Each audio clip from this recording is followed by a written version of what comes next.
On the way back from Lewis's funeral, my mom told me to start packing. She waited until the day before we left to tell Edie. I'm not sure if she wanted to make it easier or harder.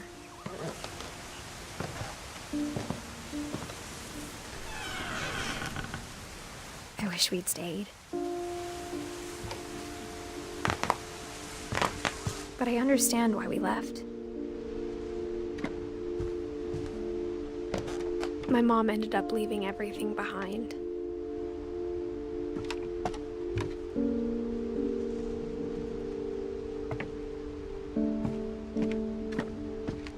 What happened that night had been coming for a long time. Maybe it should have come sooner.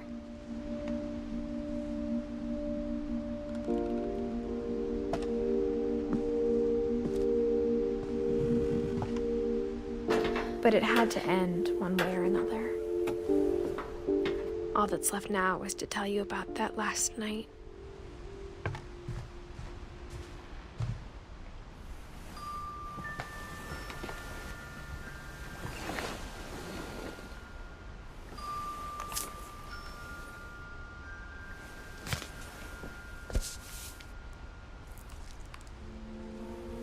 That whole last day, Edie just watched us pack and didn't say a word. Until supper, when she raised her glass and said, "To our final night together, and all our final nights apart." Grandma, you know what I said about alcohol. Some of your medications are very Edith, specific. I left a present for you in the hallway. Why don't you go open it? The grown-ups have to argue now. I'm sorry, you're right. We're all leaving tomorrow. Let's just enjoy our last... I'm not leaving. Edith, you're excused.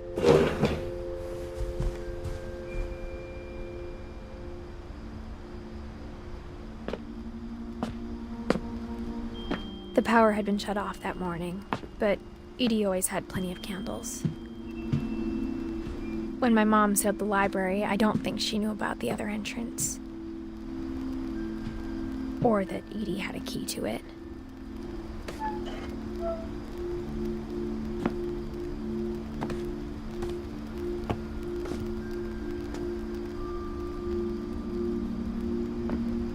That thing you're afraid of isn't going to end when you leave the house.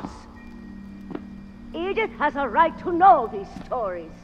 My children are dead because of your stories. I think it's best if Edith and I leave tonight. We'll have the nursing home send a van for you in the morning, okay?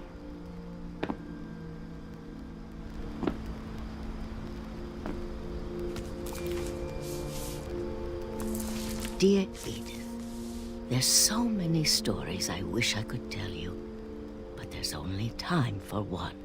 This is about what happened on the night you were born.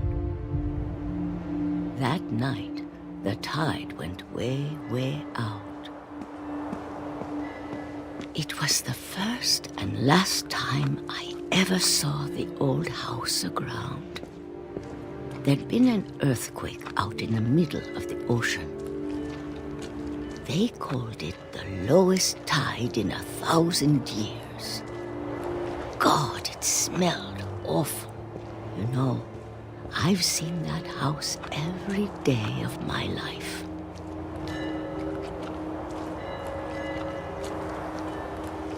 But I never thought I'd go back to it. When the fog rolled in, I lost my way.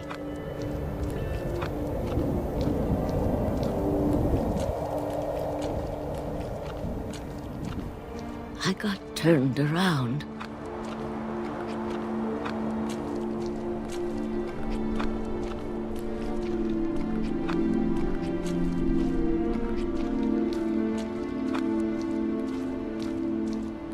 I started seeing things.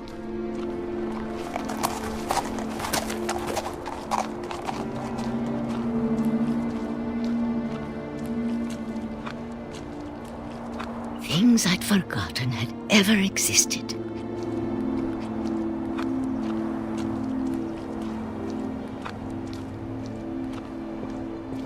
when I saw them, they felt like old friends. That night, a lot of things came back to me. Or maybe I came back to them.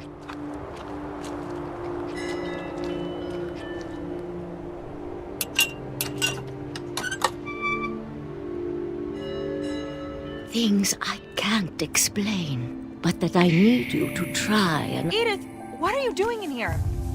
It's mine. Edith! Mom, you're gonna rip it! Let go! I kicked and screamed, but Mom dragged me to the car.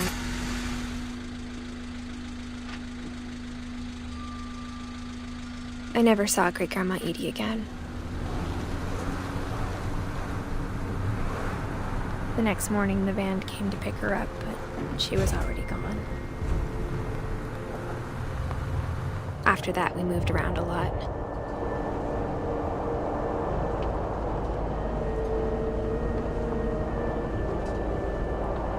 We both tried to make the best of it.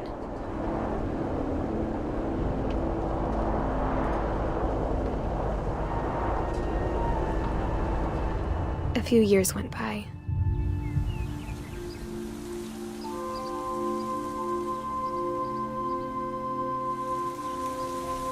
My mom didn't like to talk about it, but she started getting sick a lot. The rest happened pretty quickly.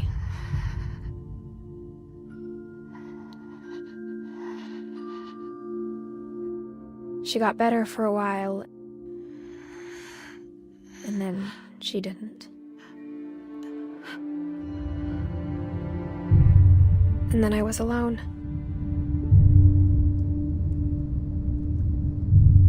The last Finch left alive.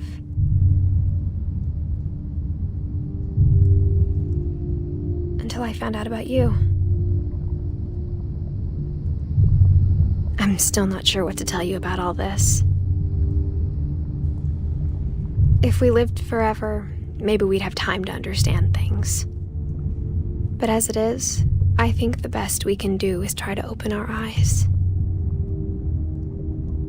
And appreciate how strange and brief all of this is. This journal was supposed to be for you. But now I hope you'll never see it. I just want to meet you and tell you all these stories myself. But I guess if you're reading this now, things didn't work out that way.